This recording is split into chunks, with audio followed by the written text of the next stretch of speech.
Hello and welcome to this lesson plan for an introduction to the Revit user interface. My name is John Harridge and I will be your host today for this lesson. This is video 1 of 5 of the Revit introduction lesson. Let's take a look at the learning objectives for video 1. In this exercise, we will explore ways of accessing tools within Revit related to specific tasks and conclude with controlling the visibility of the user interface to maximize screen area for viewing your models. Let's get started. Revit is a tool that supports building information modeling. I encourage you to invest the time in becoming familiar with the user interface to increase your productivity. In this exercise, we'll begin with one of the default project templates. In this case, we'll take a look at the architectural template. In a future lesson, we will dive a little deeper into project templates. Let's go ahead and choose architectural template. For this demonstration, please note that I'm using the full version of Revit that includes all of the industry disciplines supported by Revit. If you are using Revit Architecture, you can still follow along in this tutorial. Just understand that you will have fewer tabs to look at. Revit organizes tools based upon a common group of tasks. For example, you can see that there are disciplinary tabs for architecture, structures, and building systems. To make any tab current, place your cursor over the tab of interest and left-click with the mouse to make it active. The active tab then displays the tool sets for that discipline or function below in what's called the ribbon area. Within the ribbon area, tools are further organized by what are called panels.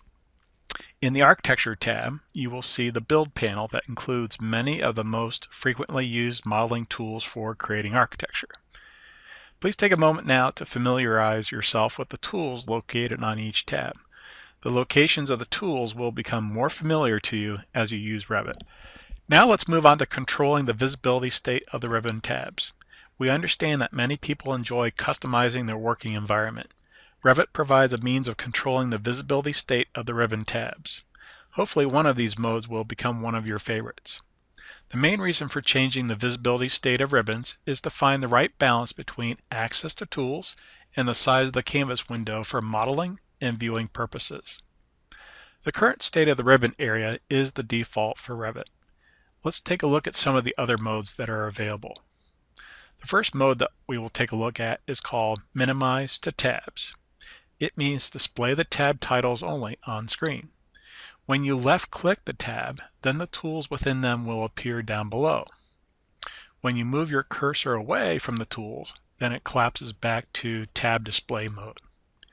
To expand the ribbon again for that particular tab, just click the tab again and you'll reveal those tools.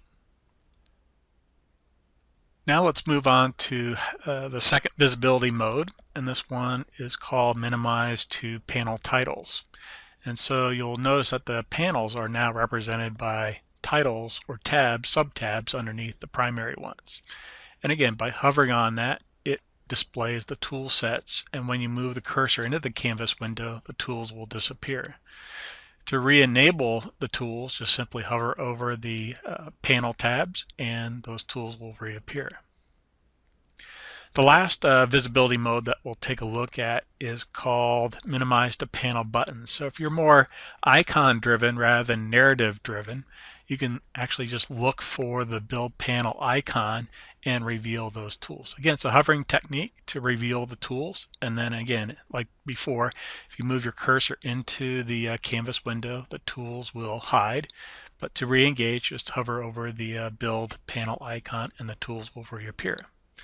Now, to get back to the default visibility mode, please set your visibility state to cycle through all, and then by clicking on that up arrow, you can actually cycle through the various modes, and I think it takes about 2 or 3 clicks to get back to the default mode. This concludes this exercise. Go ahead and please close out the file without saving it, and we'll look at the next steps.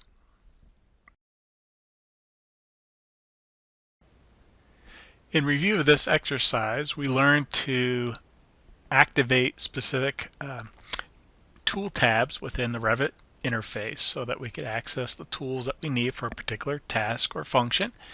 And then we also looked at controlling the visibility state of the ribbon tab so that we can set the preferences that we would like to work with to model and view inside Revit. With that in mind, let's take a look at other Autodesk resources.